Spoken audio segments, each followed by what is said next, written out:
ધોરણ 10 વિષય ગુજરાતી માધ્યમના બાળકો માટે ગાલા અસાઇનમેન્ટ બુક વર્ષ 2025. વિદ્યાર્થી મિત્રો, આજે આપણે ગાલા અસાઇનમેન્ટ બુકના પ્રશ્નપત્ર 2ના વિભાગ સી વ્યાકરણ વિભાગનું સોલ્યુશન મેળવીશું તથા ઉત્તરવહીમાં ઉત્તરો કઈ રીતે લખવાના છે એની વિગતે સમજ મેળવીશું. મિત્રો, વિભાગ સી વ્યાકરણ વિભાગ છે, જેમાં માંગ્યા પ્રમાણે ઉત્તર લખો. કૌંસમાં આપેલા વિકલ્પોમાંથી સાચો વિકલ્પ પસંદ કરીને ઉત્તર લખો. 33મો પ્રશ્ન છે.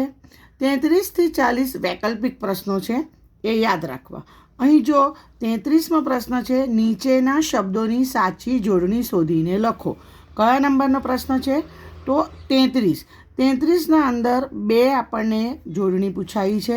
પહેલા નંબર પર છે ઉત્તીર્ણ અને બીજા નંબર પર છે વાત્સલ્ય. ખ્યાલ આવે છે? આગળ વધીએ. 34મો પ્રશ્ન છે. સમ વત્તા આચાર શબ્દની સાચી સંધિ જોડો. તો થશે સમાચાર. ઉત્તરવહીમાં માત્ર ને માત્ર ઉત્તર જ લખવાના છે. 35મો પ્રશ્ન છે. પ્રેમ શૌર્ય શબ્દનો સમાસ ઓળખાવો. તો દ્વંદ્વ સમાસ. પ્રશ્ન નંબર 36. 36ના અંદર અહીં આપણને 2 પૂછ્યા છે અડધા માર્ક્સના, કે જોડણી ભેદે અર્થભેદ આપણે લખવાનું છે. તો સાજનું થશે શણગાર, અને સાંજ એટલે સંધ્યાકાળ. ખ્યાલ આવે છે વિદ્યાર્થી મિત્રો? આગળ વધીએ આપણે. પ્રશ્ન નંબર 37. મુંજે ફરી ઊંચે જોયું, એક હાસ્ય બાળ છોડ્યું. વાક્યમાંના અલંકારનો પ્રકાર જણાવો. તો થશે રૂપક અલંકાર.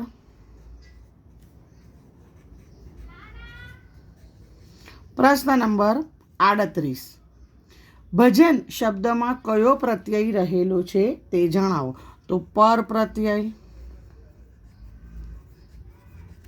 પ્રશ્ન નંબર 39. નીચેના શબ્દોના સમાનાર્થી શબ્દ શોધીને લખો. એમાં પણ 2 છે, એટલે પહેલું અને બીજું. નૈસર્ગિક એટલે કુદરતી, નેચરલ, અને ફડક એટલે ચિંતા. ઉછરે છે કાયમની ફડકમાં રોજ દીકરી. અને પ્રશ્ન નંબર 40. તૃષ્ણા સંજ્ઞાનો આપેલા વિકલ્પોમાંથી સાચો પ્રકાર શોધીને લખો. તૃષ્ણા ભાવવાચક સંજ્ઞા છે, ભાવવાચક સંજ્ઞા. અહીં ધ્યાન આપો વિદ્યાર્થી મિત્રો. આપણા 33 થી 40 પ્રશ્ન છે એ વૈકલ્પિક છે. અહીં આપણે એના જવાબો લખી કાઢ્યા છે. આ જ રીતે તમારે સપ્લિમેન્ટરીમાં પણ જવાબ લખવાના છે. થયું 33 થી 40. હવે વાત કરીએ આપણે પ્રશ્ન નંબર 41નો. 41નો એટલે અહીંયા આપણે ઉત્તરવહીના અંદર એક લીટી છોડી દેવાની. ઉત્તરવહીમાં શું કરવાનું? એક લીટી છોડી દેવાની. અને નંબર 41 બરાબર છે? ધ્યાન રાખજો. નંબર 41.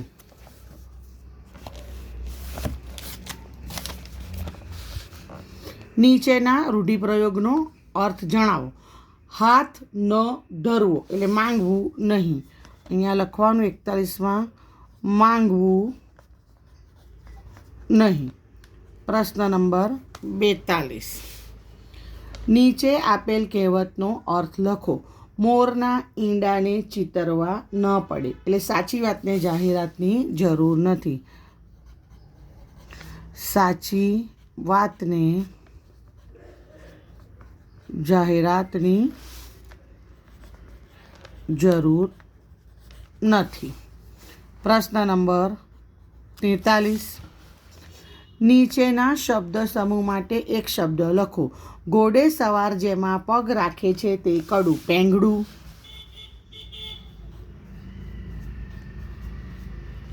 પ્રશ્ન નંબર 44. નીચેના શબ્દનો વિરોધી શબ્દ લખો. નિર્ભય, તો એનું વિરોધી થશે ભયભીત. નિર્ભય, ભયભીત. પ્રશ્ન નંબર 45. નીચેના વાક્યને કર્મણીમાં ફેરવો. હું ધરાઈને એનું વાત્સલ્ય પીતો. જુઓ કેવો ટ્વિસ્ટ કરીને પ્રશ્ન પૂછ્યો છે. આપણને 33માં પ્રશ્નમાં જોડણીમાં શું પૂછ્યું છે? વાત્સલ્ય. એટલે જરીક પણ ઉણપ હોય તો અહીંયા ખબર પડી જાય, અહીંયા વાત્સલ્ય આવી ગયું છે. બરાબર છે. આપણે શું બનાવવાનું છે? કર્મણી. હુંનું મારાથી થઈ જશે. મારાથી ધરાઈને એનું વાત્સલ્ય પીવાયું. મારાથી ધરાઈને એનું વાત્સલ્ય પીવાયું. પ્રશ્ન નંબર 46.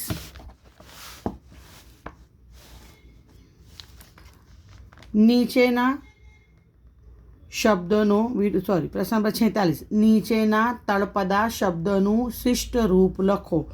હાવ એટલે સાવ. હાવનું શું થશે? સાવ. સાવ નકામી છે એવું બોલીએ ને, એટલે સાવ એટલે હાવ. 46 પછી 47મો પ્રશ્ન. નીચેના વાક્યમાંથી વિશેષણ શોધી તેનો પ્રકાર લખો. આ તાજા પડેલા હિમથી હું છેતરાયો. તાજા ગુણવાચક. તો ઉત્તર વહીમાં આ રીતે લખવાનું છે કે તાજા બરાબર ગુણવાચક વિશેષણ. ખ્યાલ આવે છે? પ્રશ્ન નંબર 48.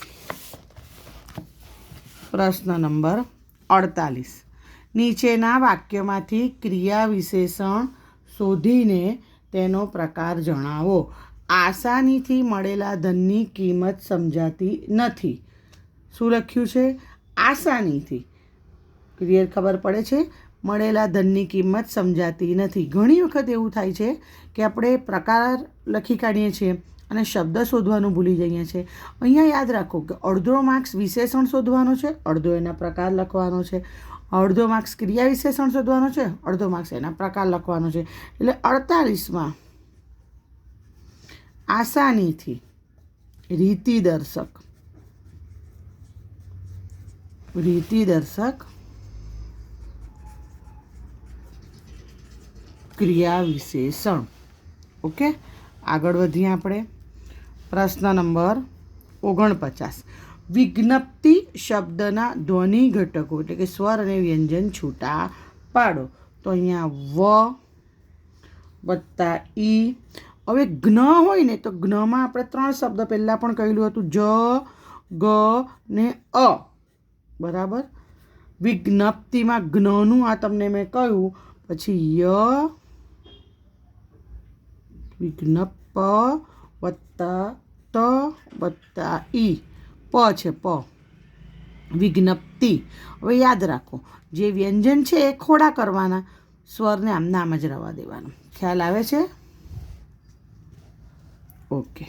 પ્રશ્ન નંબર 50. નીચેના વાક્યનું પ્રેરક વાક્યમાં રૂપાંતર કરો. મેં એને બાળકથાઓના પુસ્તકો ભેટ આપેલા. તો જવાબ લખવાનો, મેં એને બાળકથાઓના પુસ્તકો ભેટ અપાવેલા. પ્રેરક છે ને? અપાવેલા. ખ્યાલ આવે છે? હવે આવે છે પ્રશ્ન નંબર 51.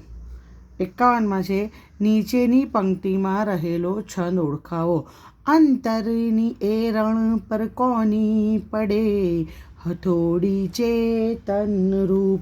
સવૈયા છંદનું ઉદાહરણ છે. સવૈયા છંદ. અને 52મું, જસ જસ યલગા કયા છંદનું બંધારણ છે? તો પૃથ્વી છંદ. જુઓ મિત્રો, આ રીતે આપણે ઉત્તર વહીના અંદર ઉત્તરો લખવાના છે. મિનિમાઇઝ કરું છું જેથી કરીને તમને ખબર પડે. આ આપણા 52 ઉત્તરો છે જે આપણે લખ્યા છે. ખ્યાલ આવે છે? વિભાગ સીને આ રીતે આપણે લખવાનો છે સપ્લિમેન્ટરીની અંદર. કંઈક ક્વેરી હોય તો કમેન્ટ બોક્સમાં લખીને જણાવો. All the best for exam. By.